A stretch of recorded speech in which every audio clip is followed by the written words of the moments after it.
ستړي مشه آزاد خبریال پاڼې ډېرو درنو لیدونکو اوریدونکو غوښتل مه چې د آزاد خبریال پاڼې نه داسې یو سلسله شروع کړو چې علاقه کې ډېر زیات مسایل دي. که وګورو په دا څو ورځو کې د ځمکو په سر باندې چې کومې دلته شخړې راغلې وې، ډېر ځوانانو پکې خپل ژوند د لاسه ورکړ. بلکې دلته وګورو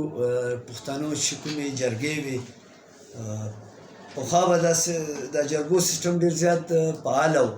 اوس چونکې د انضمام نه وروسته پښتانه چې کوم دي هغه مشران هم جرګو له خاص اهمیت نه ورکوي. غوښتل مو چې د کمیونسټ ګوند د خیبر مشر نجیب خاوریچن نظر واخلو چې نجیب خاوریچن د علاقې مسایلو په اړه دا کوم ورځ تر ورځه چې دا کومې پېښې زیاتېږي، په دې هکله نجیب خاوریچن سره مرکه وکړو، یو څو خبرې ورسره وکړو. نجیب جانه ستړی مه شې. مننه امینوال صاحب، ښه راغلاست، روغه ورځ ولرئ. مننه نجیب جانه. دا لکه څنګه چې ما دې نه وړاندې په دې خبرو کې وویل، که وګورو پخوا به دا مسلې خو وې، خو دا هغه دومره نه وو، دا مرګونه او دا کیسې دومره نه وې. اوس که وګورو دا 2 میاشتې وړاندې خیبر کې د نیکي خیلو بده پېښه شوې وه، صدوخیلو کې. دې نه وړاندې به داسې په لوی شلمان کې، کم شلمان، پړانګدره دغه کې هم دا پېښې شوې، خو دومره به نه وې. اوس چونکې د انضمام سره د هغه ډېر زیات شوی، د تنازعې ورځ په ورځ باندې هغه ویشتی سر. نو څه نظر لرئ؟ مینوال صاحب، زه که د پښتو د جرګې یا د روایاتو په هکله باندې یو تاریخي خبره وکړم، نو دا یوازې د پښتنو نه بلکې د پنجابیانو هم د جرګې سیسټم شته چې هغې ته پنچایت یې، څه چې د انګریزانو هم دا شی شته دی چې کاونټي سیسټم ورته یې. دا سیسټم چې کومو دا چې کله نه انساني ارتقا شروع شوې ده او کله نه چې د معاشي ضرورتونو لپاره کرونده شروع شوه، بیا انډسټري شروع شوه، مختلف داسې شیونه چې هغې کې اشتراکیت و. نو اشتراکیت کې بیا ستونزې جنجالو لپاره بیا هغه خلکو یو کمیونټي جوړه کړې ده چې هغې ته جرګه یي. چیرې څه خپل منځي مسله یي، څه لانجه یي، ستونزه یي، نو دا جرګه به فیصله کړه. او دغه جرګې هغه واک اختیار هغه خلکو سره و چې څوک په دغو لیارو باندې، څوک په دغه جرګې په سیسټم باندې پوهېده. دوم دا چې د خاندان یا د علاقې به سرکر د مشر سره د اختیارات و. نو چونکې دلته که زمونږ سوچ وکړو، مونږ په یو داسې نظام کې ژوند کړو چې دا سرمایه‌دارانه نظام دی. په دې کې یوازې زمونږ جرګه یو تجارت، یو معاشي، د خلکو معاشي ضرورتونو لپاره یوازې جرګه نه، بلکې زمونږ تعلیمي نظام هم دغسې خراب دی. زمونږ نور نظامونه هم دغسې خراب شو چې کله په دغه نظام کې دا شیونه رول شو. نو پخوا به د جرګې چې کوم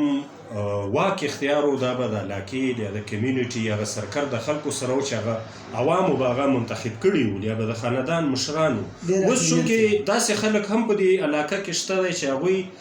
په لیار ګودر په هېڅ قسمه په داسې د جرګې په هغه افادیت باندې نه دي خبر، خو حالانکې خلکو له جرګې کا د یو څو روپو لپاره، یو څو روپو لالچ په بیس باندې. نو دا شی ځکه دلته خراب شو. همداسې ده. ستاسو خبره چې کوم اوس جرګې ته هم یو کاروبار په نظر باندې یو قسم هغه ټاپک. نو حل لاره یې څه نجیب جانه؟ څه کول پکار دي دې لپاره؟ مینوال صاحب، که تاسو وګورئ په دې علاقه کې چې دا کوم ډي آر سي سیسټم جوړ شو، دا ډي آر سي سیسټم هسې نه دی جوړ. که زه دا وایم چې په دې باندې به یوازې زما نه، زما غوندې ډېرو ذمهوارو په دې باندې لیټرې کړي. زمونږ باقاعده چې کوم لوړپوړي چارواکي دي، هغوی سره مونږ په دې نشستونه کړي دي چې زمونږ عدالت پروسس ډېر زیات سلو دی. مونږ په علاقه کې خلکو داسې ستونزې دي چې هغوی ماښام له سره په سورو کې ناست دي. داسې یو حل لاره مونږ جوړه کړو چې په دغه کې د خلکو چې کوم په پریارټي بیس باندې یا په ایمرجنسي بیس باندې کوم ضرورتونه چې دا زر پوره شي. نو دې لپاره زمونږ د ډي آر سي سیسټم چې دی دا فعال کړی دی. او ډي آر سي سیسټم خو یو ښه سیسټم دی. بل پکې دا خبره ده چې هر چاته دا حق حاصل دی چې ته به یې جانه جرګه او فیصله په چا باندې کړې. په نجیب یې کړې په بل یې کړې په بل یې کړې د خپلې خوښې یو منصف لکه تا سره خپل اختیار دی چې ځان له وګوره ځان له وګوره د خوښې منصف وګوره همداسې ده پکار دی چې دا چې کوم ډي آر سی سیسټم دی خو بیا ځینې خلک موږ وکاته نجیب جانه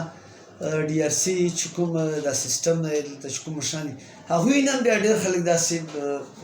سر ټکوي ګیلمن دي مینوال صاحب که دلته زه یو د حق خبره وکړم واحده یوازې شینواری کم داسې دی چې هغوی کله ملامته شي نو لیار نه مني داسې نه ده چې ګوندې دا څوک چې څه یې دا به رښتیا وي حالانکه یو فیصله وکړې خامخا دوه فریقین دي او په دې منځ کې فیصله وشوه او په یو شي ستونزه ده او دغه کې حق خبره او حق لاره وشوه او د یو سړي ته حق میلاو شو یو فریق ته نو دوم فریق خامخا د اعتراض وچتی چې ما سره کبر شو ما سره ظلم شو حالانکه دا کومې خبرې چې په میډیا او په ګراوند باندې پرتې دي دا 100% رښتیا نه دي کوم شکایت چې ځوانان کوي داسې هم نه ده چې مونږ اورو او ډېر داسې کسان یې مخکې ورځ کې مې څه کسان چې ګنې یاري ډي آر سی داسې چې مغه عدالتي هغه ته اشاره وکړه چې ګنې عدالت کې مو پاکستان کې چې وګورې هغه عدالتي سیسټم هم هغسې په هغه نه دی لکه څنګه چې خلکو اعتماد پکار ده چې په وکړه خو او دلته هم چې کوم عدالتي سیسټم راغلی انضمام نه پس ما خیال چې داسې فیصله یا نه ده کړې خلک ترې ناخوښ دي ځکه چې اکثره خلکو سره مونږ خبرې شوي هغوی هم دا شکایت کوي چې عدالتي سیسټم هغسې لیا خو ورسره دا خلک بلد نه او لیا خو عدالتي سیسټم په خپلو فیصلو کړلو کې داسې ناکام مینوال صاحب عدالت سیسټم چې کوم دی قانون یو ډېر ښه شی دی قانون سخت دی دشوار دی خو قانون چې دی دا د حق ملګرتیا کا خوا کاغه غریبۍ کارځي